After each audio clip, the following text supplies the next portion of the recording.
আসসালামু আলাইকুম সবাইকে আরো নতুন একটা ভিডিও নিয়ে চলে আসলাম। আপনারা অনেকে আছেন রিমিনি দিয়ে ইনহ্যান্স করেন, রিমিনির দিন শেষ। এখন আপনাদের সামনে নতুন একটা অ্যাপস নিয়ে চলে আসলাম। এই অ্যাপস দিয়ে আপনারা ইনহ্যান্সও করতে পারবেন, সাথে সাথে ব্যাকগ্রাউন্ড চেঞ্জ করতে পারবেন। চলুন বেশি কথা না বাড়িয়ে ভিডিওটা শুরু করা যাক।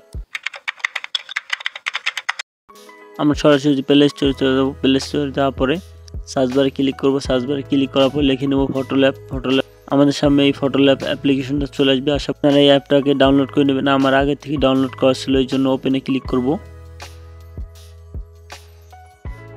ওপেনে ক্লিক করার পর ইন্টারফেস শো করবে। আপনারা উপরে লেখা দেখতে পাবেন এডিট ফটোতে ক্লিক করবেন।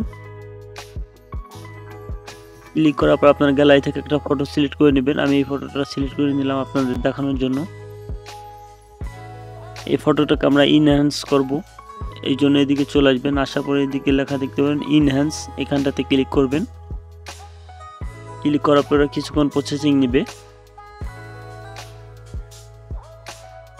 আমাদের ছবিটা কত সুন্দরভাবে ইনহ্যান্স হয়ে গেছে।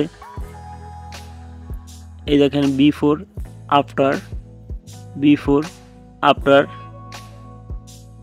এটাকে আমরা এবার ঠিক করে দেব। ঠিক করে দেওয়ার পরে একটু এদিকে চলে আসবেন।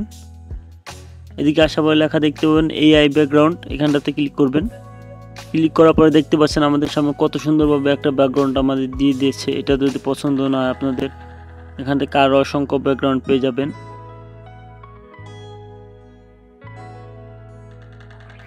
আমরা এটাকে সিলেক্ট করে নিলাম দেখার জন্য। এটা অ্যাপ্লাই করে দেখলাম, এটাও খুব সুন্দরভাবে দেখতে পাচ্ছেন, খুব সুন্দরভাবে বোঝা যাচ্ছে না আমাদের পিছনের ব্যাকগ্রাউন্ড চেঞ্জ করা। আমি এই ব্যাকগ্রাউন্ডটাই রেখে দেবো। রেখে দেওয়ার পরে উপরের দিকে টিক বাটন দেখতে পাবেন, টিক বাটনে ক্লিক করবেন। ক্লিক করার পরে আমাদের ছবিটা পুরো দেখতে পাচ্ছেন কত সুন্দরভাবে ইনহ্যান্স হয়ে গেছে এবং পিছনের ব্যাকগ্রাউন্ড অ্যাড হয়ে গেছে। আমরা এই ছবিটা সেভ করার জন্য উপরে লেখা দেখতে পাবেন সেভ, এই সেভে ক্লিক করবেন। সেভে ক্লিক করার পরে সাথে সাথে আপনাদের গ্যালারিতে ফটোটা এই ছিল আজকের ভিডিওটা ভালো লাগলে অবশ্যই আমার চ্যানেলটা সাবস্ক্রাইব করে লাইক দিয়ে আমার সাথেই থাকবেন। ধন্যবাদ।